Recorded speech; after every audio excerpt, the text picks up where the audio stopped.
Hi everyone, Hal Krosman here with Screenwriting U. All right. So I chose K-Ray's scene, and once we get into it, you'll see there's a whole bunch of reasons why. If you haven't had a chance to read this scene yet, please pause the recording and go to the N to Z group, and it's QE3 there, and take a look at K-Ray's scene and read it all the way through. That way, everything I say is going to make much more sense because I'm not going to tell the story as we go through. Let me start with a couple of things. First, I liked K-Ray's scene situation. He took what I did and he was very creative. Instead of just having someone lure the Robert into a back room for a beating, Trent actually lures the audience into taking Robert in the back room and giving him a beating. So I liked that. That was creative.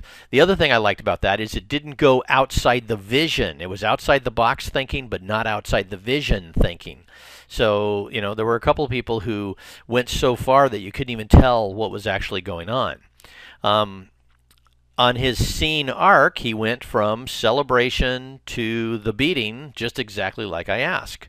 So that makes a difference. And why this is so important is you're getting prepared for working with producers and being able to perform exactly what they want in a creative way.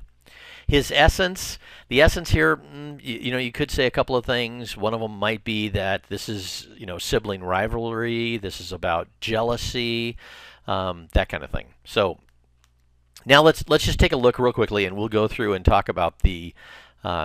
Let's see the. Let's go with traits first.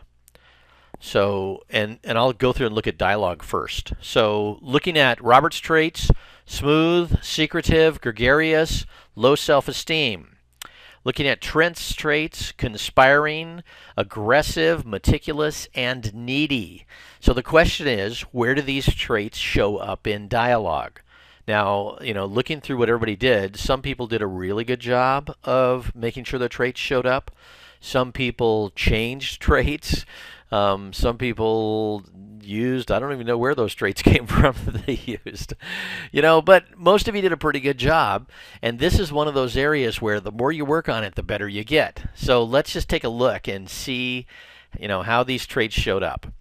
So, oh, by the way, here, let's talk about subtext too, because that's going to show up in the midst of this. Robert's subtext: he loves creating gossip about other people and watching it take them down. Trent's subtext: he pretends that he's wealthy to get people to do things that he wants at his expense. So, starting right off the bat, Trent, everybody, your attention, please. Thank you for coming and filling my summer house with warmth and good cheer. Now, right off the bat, we know, because we've read the scene, that this is not Trent's summer house, and that Trent is actually somebody who's taking care of this house and pretending it's his. But there's two things that show up here. One is his subtext of pretending he's wealthy, and then the second is, that he's needy. Again, if that wasn't enough, now he's talking about, thanks for joining me inside my humble little study. And he's getting people to laugh about how rich and wealthy he is. This guy really needs, other people to respect him. So, this is Rob and Amber's. Apparently, this is their party before they get married. We got Robert here, lifts his glass to the handsome couple. So he's being gregarious, which is one of his traits. And if you don't know that for sure, well, K-Ray tells it to you right here. So going down a little further, now Trent is going through talking about their lives and everything else, and he's really setting this up. And he gets to this one point and he says, and he's being very nice. And then he says, in fact, I almost feel like I'd like to marry Amber myself. And, of course, Robert now is gregarious, puts up his dukes and all that kind of thing. Then Trent says, which is probably a subconscious reaction to the fact that I just recently learned that my brother had sex with my girlfriend last night. This is Trent being aggressive, which is one of his traits. And now we're going to see a lot more of this, but I want you to look down below and notice the meticulous way he sets this whole thing up. He's telling this story about how Danielle was a bit sloshed and got her big toe stuck in the faucet, and her being embarrassed. Now, ready? This is part of the meticulous thing, as anyone would with such a large and unattractive toe as she has. Anyway, one thing led to another, etc. So here he's being aggressive. He's also being meticulous. Well done. And I'll talk about the different interest techniques that were used later on, but let's just keep on with the dialogue for a moment. Now, Robert stands up to deal with this in some way. And what I like about how this was done was, he did K-Ray did a really good job here on setting up Robert both being kind of smooth and also starting to talk about ugly rumors. He's gossiping about his brother in front of this group, saying it's not just that he's gay, but it's that, well, he's been seeing a shrink and they've diagnosed him as, well, he's mentally unstable, and that continues. And so, once again, he's being very smooth. He's doing a good job of setting it up. He's trying to get this whole thing, to the point where he's back in control. And Trent says, of course you believe the rumors, Rob. After all, you started them. Now, remember, so this is part of Robert's subtext. He does this. So what we have right now is we have one character discussing another character's subtexts, which is a way of revealing that, and I do like that. So now the second thing that I like is Trent is, and you'll watch this because it is really cool. He's conspiring now with the audience, and watch how he does that. Just like you started the rumor about Vic and Sam are members of the Romance Book Club. In the crowd, Vic and Sam, pro footballer types, angrily fold their arms. And the rumor that Jane puts her cats in the neighbor's tree so she can climb up without wearing any underwear. Jane now shoots daggers at Robert. And Mrs. Barks is teaching tantric sex to Reverend Saunders, which now brings in Mrs. Barks. So in a very unique and interesting way, he's conspiring with the audience. He's drawing them in and making this thing happen. Robert now has to stand up for himself, and so now we have kind of a twist here. Robert's going to stand up for himself, and and he begins telling the truth. First, he threatens him, of course, which I think is kind of interesting, but then he starts telling his brother's subtext. Let me tell you some truths about my brother Trent. So what we've got is these two guys are both exposing each other as they go through. He goes through, tells all of this stuff, about his brother. He's squatting at this house. He's using clothes from, from the neighborhood theater and all that kind of stuff.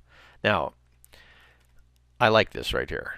Brother, my brother, when is it going to end?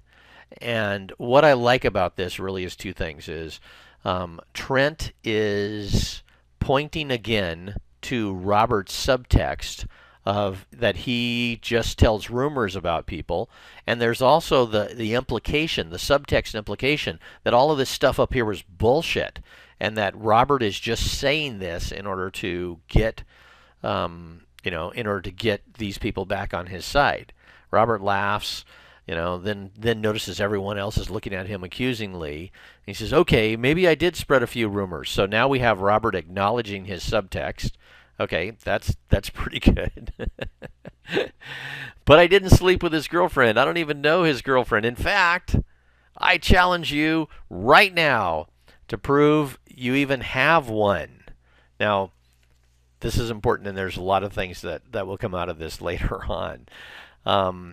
But let me go back just a second because there was one more thing back here. When we take this one, this is the first time that I actually see, anything that indicates that Robert has low self-esteem. So I think it's the only time that shows up in his dialogue. Okay, let's go down further. I do like that I challenge him to prove, I challenge you to prove right now that you even have one. And it says the momentum shifts, and Trent then I'd rather not. So in this case, he's being very tricky. And again, we have more subtext that's going to show up in just a second. So, okay, so then the Danielle shows up. At that point, it has been it's been too much. Everybody now understands that. Oh, there's a very good chance that Robert really did sleep with Danielle, even though we know it's bullshit.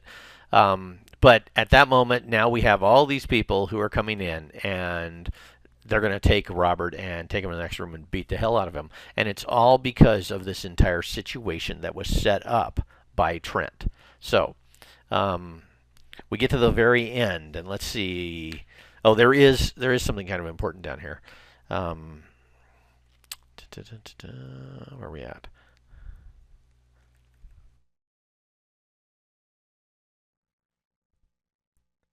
Danielle, darling, sorry if we awakened you. He's okay, all this stuff.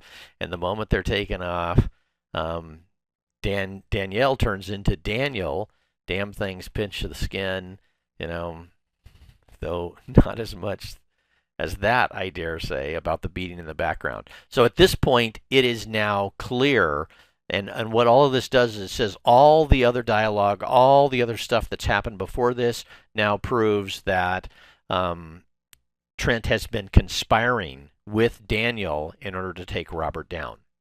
Okay, what I would say is there's really a couple of things missing. First, let me just say, while there was a pretty good job on Trent, and we did see, conspiring, aggressive, meticulous, and needy. We saw all of those. On Robert, mainly we saw smooth and secretive, a little bit of gregariousness, but almost no low self-esteem whatsoever. So I think you could have worked to figure out ways to get more of these in. And really, part of our purpose as we do this exercise is to try deliberately to get these different traits in so that you practice using your character's traits more and more. The other thing that I noticed is if you look back through here and you look at all of this dialogue and how well it's set up and the things that Trent's doing, brother, my brother, when is it going to end? I think this is a brilliant line. I really do like it, but it doesn't come from Trent's traits at all. In fact, if you look at a lot of Trent's dialogue, I would say the real trait that's being used there is covert saboteur. That he's very covert and he's a saboteur and he's that's the thing that he does. And if I was looking at just this scene for Trent, I would say that's his primary trait that would show up throughout the entire movie, and this guy would be one tricky SOB throughout the entire movie. But other than that, you know what? It was a really good job on dialogue. So in just a minute, we'll start working with the interest techniques.